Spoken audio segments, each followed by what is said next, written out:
السلام عليكم ورحمة الله وبركاته صاحبة قيمها بدنا كحرن جنال كذوينا يوتيوب داود الكسود وهذا مقال كينا مانتا عاد بنوسود وين يا صاحبة عصبة نقصو بيري مالمي ودنبيي وحنا في ليا بدن كودو إنك سو تراعين أما بس إنك سو راعين جنال كدرسلي وحنا ليها صاحبة سي حسب جنال كنينها جنال كينا لي واي كسود وهذا قعم فرن قلبي فرن جنال فرن صاحبي المقال كينا مانتا وحنا نقول وذاقي دونا قصة مقال سي وين وقبصة مدوينكي ودنبيي براها انترنتكا فيلمكا سيف رالف أما بس بدباد رالف وفيلم يرو مدة أسبوعي ككوبنا 5 دقائق وحاسي أهاتي سامين وين كو ياشي براها انترنتكا ملايين قفنا كيلميسيي waxaa ka mid noqday muuqaaladii ugu saameynta badnaa uguna faafitaanka badnaa muddooyinkii u dambeeyay guud ahaan baraha internetka muhiimadda filimkan yar iyo danta laga lahaa ayaa waxay ahayd olole laga soo horjeedo xadgudubka ka dhanka ah xayawaanada ay aadanuhu ku hayaan muuqaalka filimka ayaa waxa ka muuqday bakayle yar oo ka warbixinayay nolol maalmeedkiisa shaqo iyadoo isla mar ahaantaana uga warbixinaya sidii inuu sameynayo film documentary ah oo kale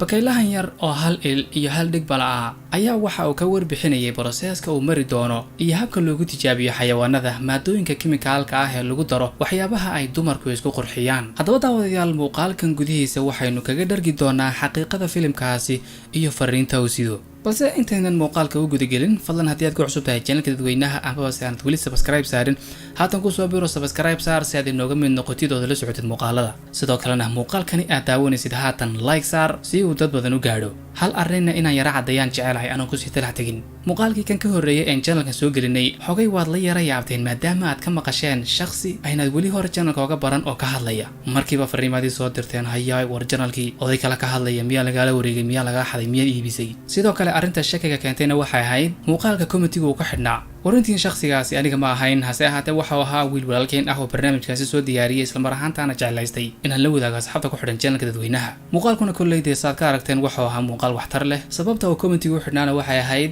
YouTube ayaa ka xidhay maadaama ay muuqaalka ka muuqdeen caruur yaryar sharciga cusub ee YouTube ayaana sidaas dhigaya kolley waa fahmi karaysaan inaad fahanteen baan jecelahay waxba yana arrintaasi ku sii fogaanayna bal haynu gudagala muuqaalkeena maanta iyo warbixinta bakaylahaasi yar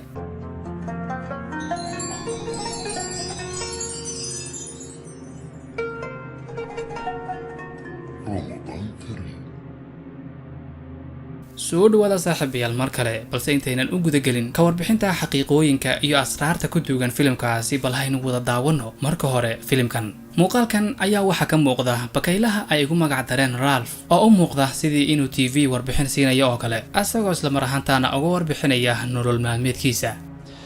Alrighty, so my name's Ralph. I'm a rabbit, as you can see. intaasi kadib Ralph waxa uu noo sheegayaa in uu hal ilaa yahay isla mar ahaantaana aanu waxba ka arkayn sidoo kale dhagihiisa mid ka mid ahayna ay dinsan tahay isla mar ahaantaana aanu haba yaraatay waxba ka maqlayn asagoo isla mar ahaantaana sameynaya cod uu ku fiirinayo inuu ismaqlayo iyo in kale. I'm blind in my right eye and this ear. Can't hear nothing but ringing now.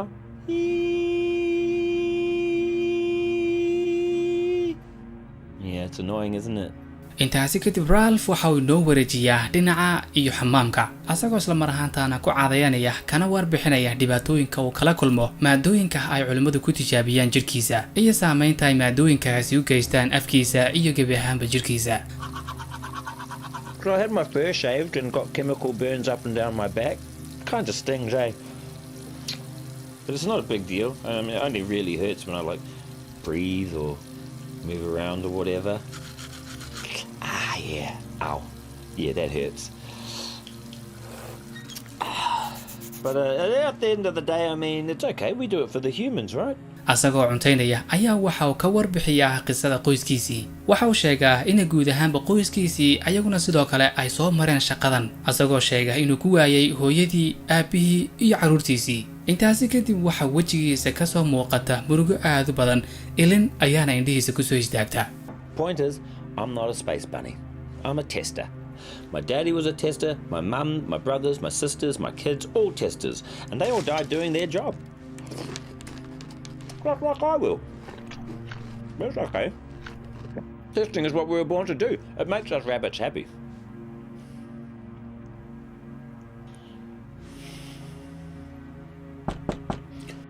intaasi kadib waxa la maqlaa cod garaacitaan ah oo dhinaca saqafka guriga codkaasi iyo sanqadhaasi oo muujinaysa in la gaadhay waqtigii shaqada waxaa soo dumiya oo gacanta soo geliya mid ka mid ah culimadii wax tijaabinaysay deetana madaxa ayuu soo qabtaa oo waxa uu ku xareeyaa goobtii lagu marin lahaa tijaabada.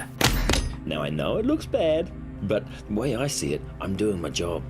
If just one human can have the illusion of a safer lipstick or deodorant or... goobtaasi markay isla tagaan ayaa filim soo saarihii waxa uu kaamarada ku jeediyaa bakaylayaal kale oo ayaguna sidoo kale xaaladaasi ku sugan isla mar ahaantaana ka dalbanaya inuu badbaadiyo. Hey, Ralphie! Psst. Ralphie! What's with the camera crew, bro? They just follow me around, making a documentary or something. Can you ask them to get us out of here? Yeah, what will we see? Come on, Ralphie, just I'm ask them to really get us out of scared. here. Tell my mom I don't I want to love her. die, man. Okay, Ralphie! Okay, I hear you. You can edit that out, right?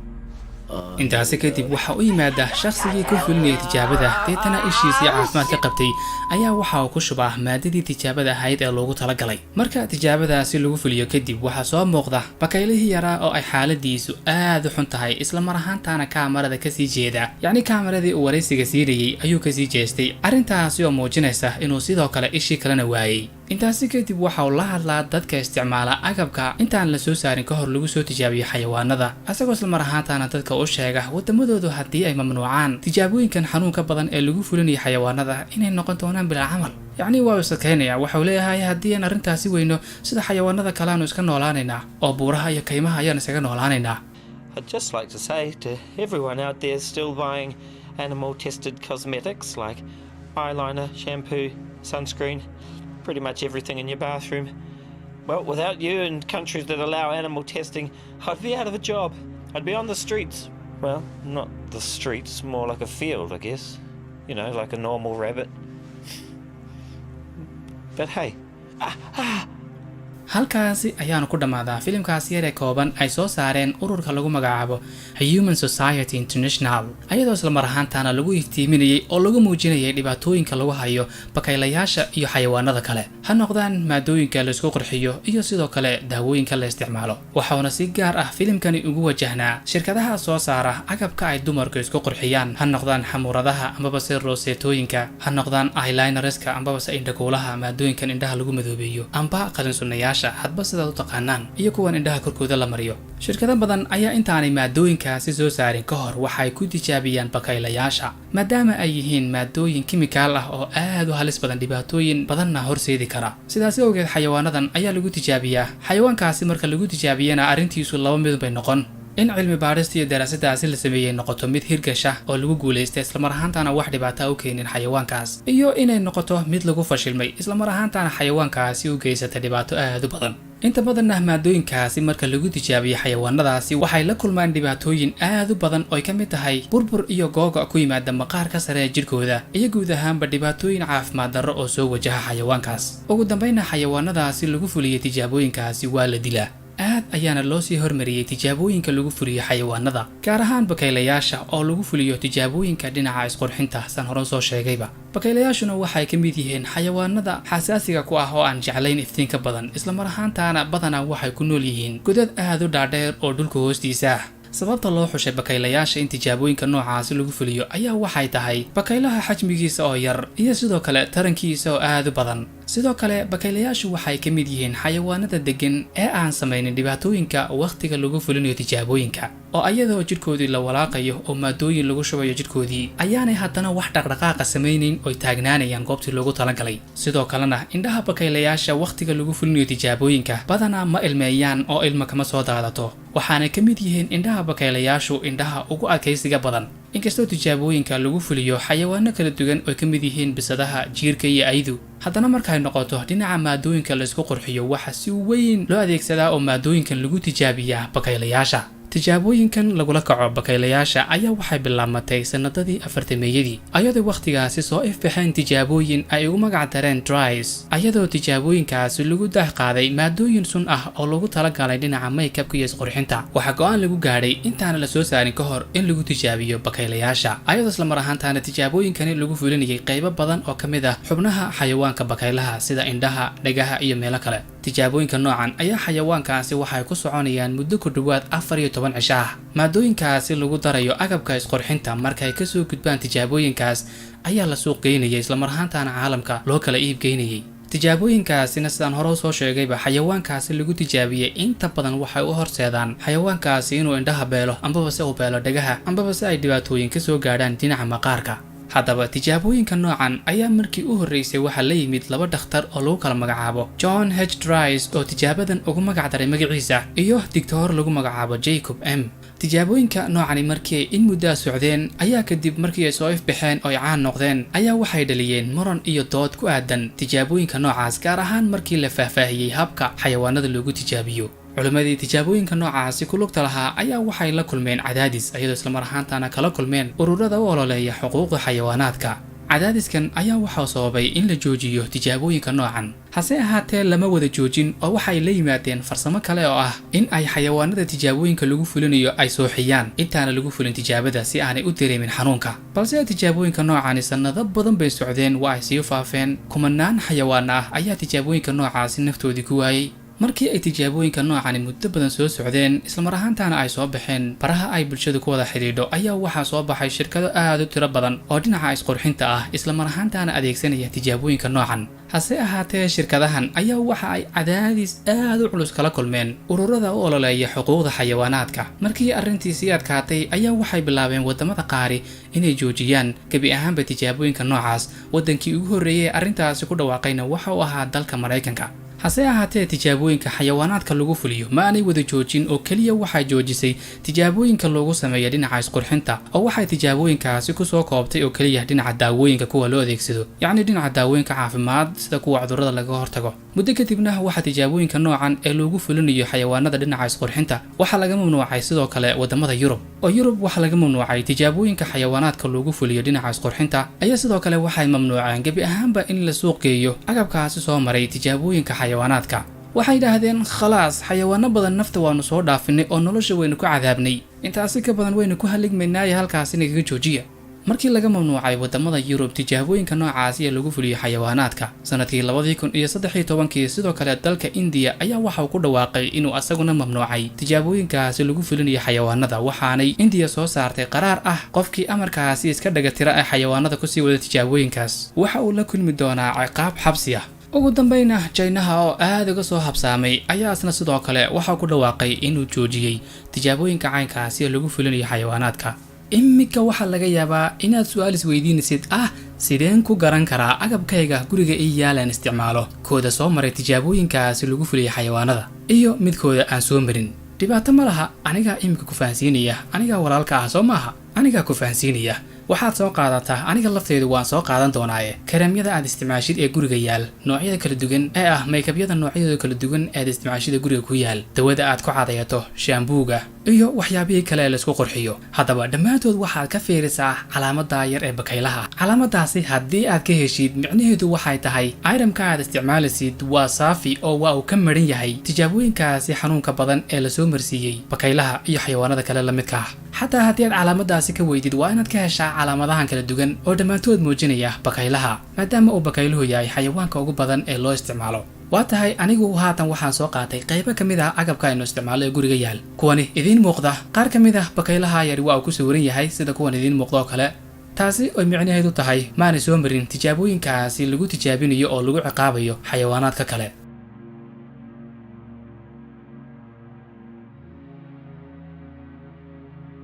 xagga qaar badan oo ka midana waan ka waayay sida daawooyinka cadayga dhammaantood intii guriga taalay oo ahaa kuwa koolgeed ah intaba waan ka waayay. taasi oo micnaheedu tahay waa ay soo mareen tijaabooyinkaas.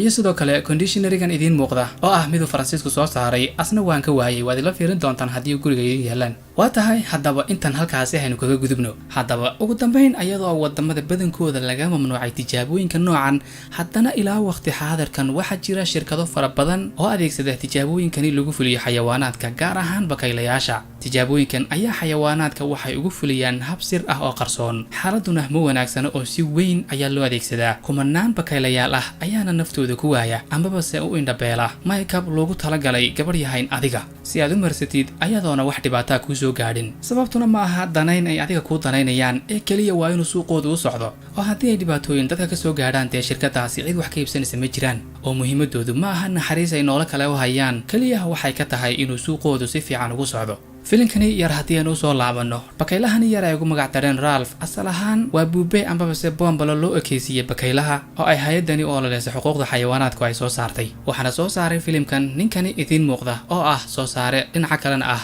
jilaa jaayisada Oscarna ku guuleystay 2020 bakaylayaashani yaryarina waxay dhibaatooyinka intaasi leeg u maraan quruxda iyo farxadda aadanaha badanaa agabka loo adeegsado tijaabooyinka xayawaanaadkan ayaa waxaa ka mid ah gebi ahaanba noocyada kala duwan ee make-upka kuwa wejiga la marsado kuwa indhaha la marsado kuwa afka la marsado sidoo kale daawooyinka lagu cadaydo shaambuuyada jirka lagu maydho iyo kuwa kaloo badan waqti xaadirkani aynu joogno wadamada ay caadiga ka tahay in xayawaanada sidaasi foosha xun loogu ciqaabo waxa ay gaarayaan 206 wadan oo ay caadi ka tahay in xayawaanadaasi ayagoo nool lagu tijaabiyo maadooyinkaasi halista badan kaliya ta ficiladaasi guracan waxa mamnuucay 40 wadan haddaba wadamadaasi kuwooda ugu daran ee ugu xag jirsan ee xayawaanadaasi habka bilaan naxariista loogu ciqaabo waxaa ka mid ah wadamada lagu kala magacaabo Brazil, South Africa, Chile, Mexico, Canada waxaana soo raaca wadamo badan oo ka tirsan Asia kaliya marka laga reebo dhowr wadan oo ku dhawaaqay inay mamnuuceen tijaabooyinka noocaas wadamadaasina waxay kala yihiin China, India iyo Philippines shirkadaha adeegsada tijaabooyinka noocan ayaa waxay xayawaanaadkaasi marayaan ciqaab aad u daran waa dhab oo xayawaanaadka ilaahay waxa ugu talagalay inaynu annaga ka ibnaadan ahaan aynu ka faa'iideysano ha noqoto haragooda aynu isticmaalo hilibkooda nu cunno caanahooda aynu cabno sidaasi ay tahay haddana diinteennu ma ogola xayawaanka in nolosha lagu cadaabo marka hore waa in la bireeyo oo nafta la dhaafiyo intaasi kadibna la adeegsado hase ahaatee shirkadahani xayawaankii oo nool oo soo taagan oo xanuunkii dareemaya ayay tijaabooyinka noocaasi ku fulinayaan silic xunna ay marinayaan ugu dambeyn daawadayaal muuqaalkeena maanta halkaasi ayuu ku egyahay aragtidaada ku aadan tijaabooyinka noocan ee lagu fuliyo xayawaanaadka xagga hoose commentiga nagula wadaag ma kula tahay inay sax tahay oo wanaagsan yihiin maadaama aynu ka dheefayno gabdhihiina ay farxad iyo qurux dareemaan marka ay marsadaan make-upka mise waxa kula haboon adooba iska daaya maadaama dhalaalkaasi yar iyo farxadaasi ay u soo marayaan ciqaab adag noolayaal kale dhinaca hoose commentiga nagula wadaag fikradaada ku aadan dhankaasi sidoo kale muuqaalkanna ha ka hilmaamin inaad like saartid channelkeena weynahana haddii aad ku cusub tahay subscribe saartid waxaynu u soconaa dhanka iyo nusmilyanka sidaasi iyo nabadgelyo assalaamu calaykum waraxmatullaahi tacaala وبركاته وحنا الجنال كدد وينها سبسكرايب صار أو كوسو بير